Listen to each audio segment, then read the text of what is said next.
В эфире программа «Новости». Расскажу о самых заметных событиях к этому часу. С вами Марфирина Алексеева. Здравствуйте. В соцсетях появилась информация о несанкционированной переправе через реку Вилю, и транспортная прокуратура организовала проверку. В Бельджикистехе состоялся форум КНАТ, посвященный молодым педагогам. Был избран председатель ассоциации педагогов, проведены различные мастер-классы.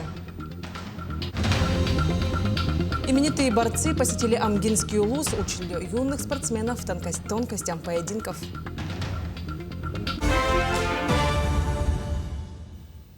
Полпред ДФО Юрий Трутнев провел заседание Президиума правительственной комиссии по вопросам социально-экономического развития Дальнего Востока. Рассматривались вопросы распределения средств федерального бюджета по линии президентской дальневосточной единой субсидии на 26-28 годы на объекты мастер-планов и иные мероприятия Бурятии, Якутии, Забайкалья, Камчатки, Приморья, Хабаровского края, Амурской и Магаданской областей, Еврейского автономного округа, Чукотки. Помимо этого обсуждалось оказание господдержки инвестпроектами в части возмещения понесенных затрат на развитие инфраструктуры. Для предоставления субсидий отработано 15 проектов в 8 регионах ДФО. Средства материнского капитала в следующем году смогут использовать 1 700 000 семей. Об этом сообщил министр труда и социальной защиты России Антон Котяков на заседании Комитета Госдумы по бюджету и налогам. Ранее Минтруд сообщил, что в результате индексации в 2026 году материнский капитал увеличится и составит 974 000 рублей на второго ребенка, если семья не использовала материнский капитал на первенца. За первого ребенка сумма 737 000 рублей. В этом году сумма сертификата на первого ребенка составляет 690 000. При рождении второго ребенка семья, которая ранее использовала сертификат, дополнительно может получить почти 222 000 рублей. В Якутии продолжается устойчивый рост малого и среднего предпринимательства. По данным на текущий год, количество субъектов МСП составило почти 45 000 единиц, что на 1,2% больше по сравнению с прошлым годом. Также значительно увеличилось число самозанятых граждан. Их уже более 68 000 человек, что на 12% больше, чем годом ранее. В 17 муниципальных образованиях республики продолжают работу бизнес-инкубаторы, оказывающие поддержку начинающим предпринимателям. В настоящее время их резидентами являются 269 человек. К другим темам. 14 октября спасатели Верхоянского поисково-спасательного отряда вылетели в село Сартам на вертолете санитарной авиации для проведения поисковых работ. Разыскивается мужчина 63-го года рождения, проживавший один. Он пропал еще 27 сентября. Мужчина вышел из села Юнкюр в направлении села Бала, расположенного примерно в 110 километрах. Однако до пункта назначения не дошел. Ранее поиски вели местные жители. Сотрудники службы спасения не могли приступить к работе из-за неблагоприятных погодных условий и отсутствия дороги. Зимник еще не установлен. На паромной переправе Якутск-Нижний Бестях повысят тарифы. Со следующей недели будут курсировать 3 парома ледового класса. С изменением ледовой обстановки изменятся и цены, появится так называемый межсезонный тариф. Для легкового транспорта он составит от 4 до 12 000 рублей в зависимости от марки и габаритов автомобиля. За фуру до 65 000 рублей. Отмечу, в данное время на линии курсирует 13 паромов. Интервал движения соответствует утвержденному расписанию. Якутской транспортной прокуратурой организована проверка в сфере безопасности плавания в связи с публикациями в СМИ и социальных сетях информации об осуществлении перевозок на паромной переправе в Верхневилюйском районе с нарушениями требований безопасности и тарифного регулирования. С учетом установленных сроков навигации и климатических условий перевозка транспортных средств, грузов и пассажиров на реке Вилюй между селами Хоро и Верхневилюйск завершена.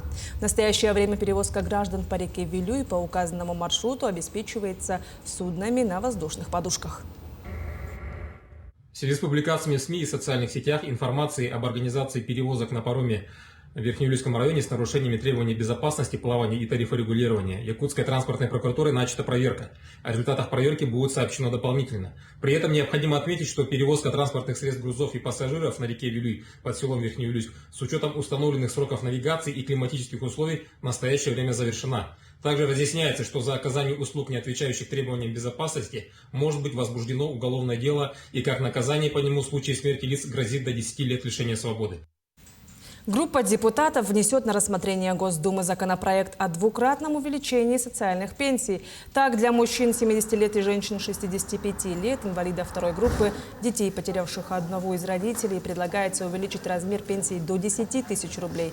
Для инвалидов с детства первой группы и детей-инвалидов до 24 тысяч рублей. Для инвалидов первой группы, инвалидов с детства второй группы, а также детей, потерявших обоих родителей, до 20 тысяч рублей. Для инвалидов третьей группы до 8,5 тысяч рублей. Якутяне получили больше 26 тысяч сертификатов на технические средства реабилитации. Общая сумма выплат составила почти 600 миллионов рублей. Электронный сертификат – это удобный инструмент для покупки, например, протезов, кресел-колясок и слуховых аппаратов. Купить средства реабилитации можно онлайн и офлайн у любого продавца, принимающего сертификат в качестве платежа. Чтобы получить меру поддержки, необходимо быть владельцем карты МИР, к ней привязывается электронный сертификат. Чтобы обеспечить граждан с инвалидностью техническими средствами реабилитации в натуральном виде, отделение социального фонда по Якутии проводит закупку их по государственным контрактам. В зависимости от наличия действующего государственного контракта на необходимое техническое средство реабилитации, сроки выдачи направления могут меняться. Если контракт заключен, рассмотрение заявления и выдача направления займет 15 дней или 7 дней для паллиативных больных.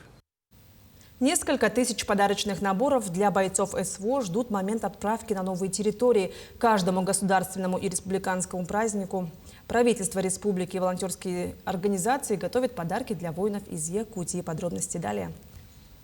Вот так, выстроившись в цепочку, сотрудники службы спасения переносят со складов в кузов фуры несколько тысяч подарочных наборов, которые через пару недель вручат бойцам из Якутии, которые находятся в зоне специальной военной операции. В наборах якутские деликатесы, элементы экипировки и предметы первой необходимости. Перчатки, морс, благовония, уха, вот, шевроны, покрывало спасательное, жгут эсмарка.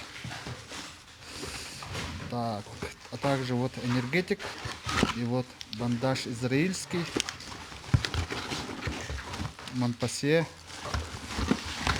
вот таежная с кедровым орехом колбаса, палочки охлажденные из ХПК «Тюмень», тоже местного производства. Подарки ко Дню народного единства получат бойцы на передовой, а также те, кто сейчас находится на лечении в госпиталях Министерства обороны.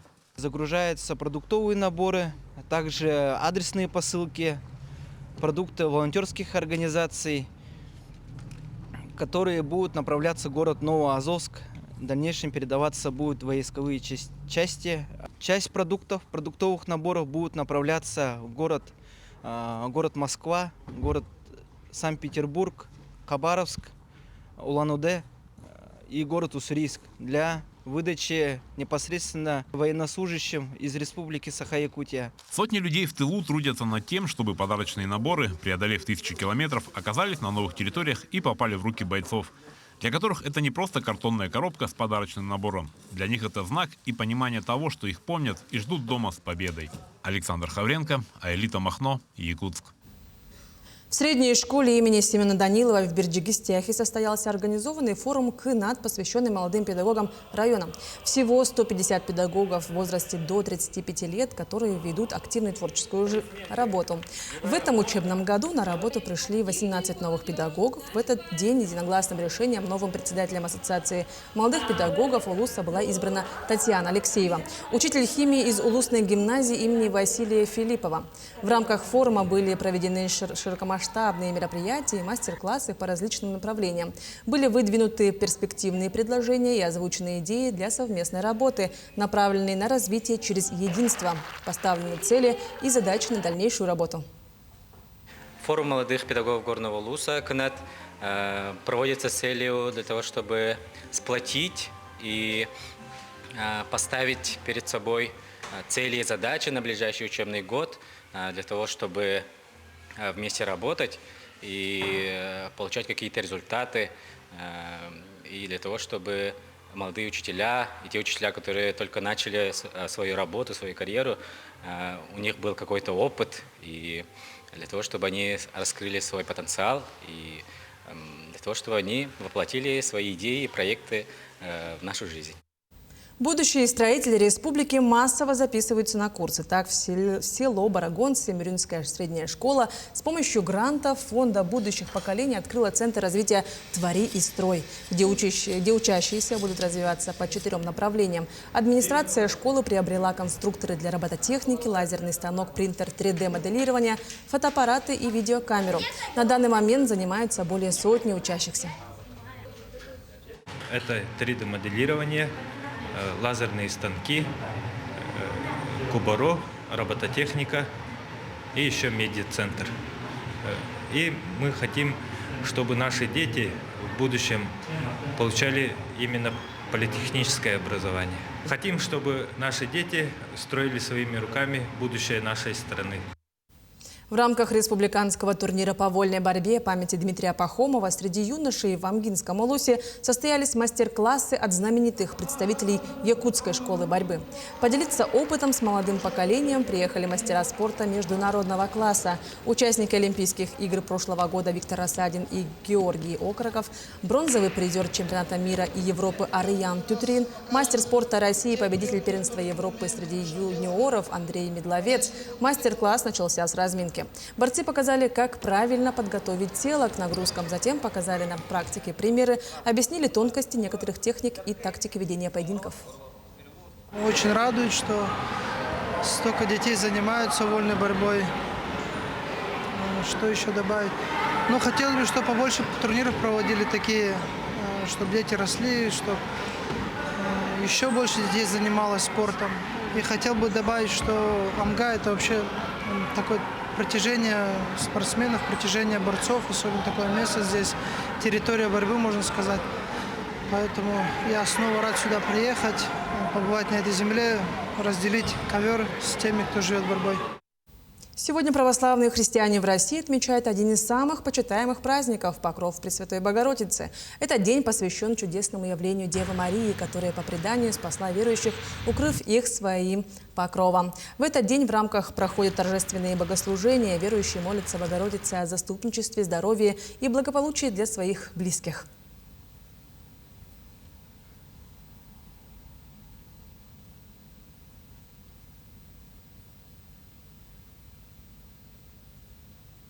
Такими были новости к этому часу. До встречи в дальнейших выпусках.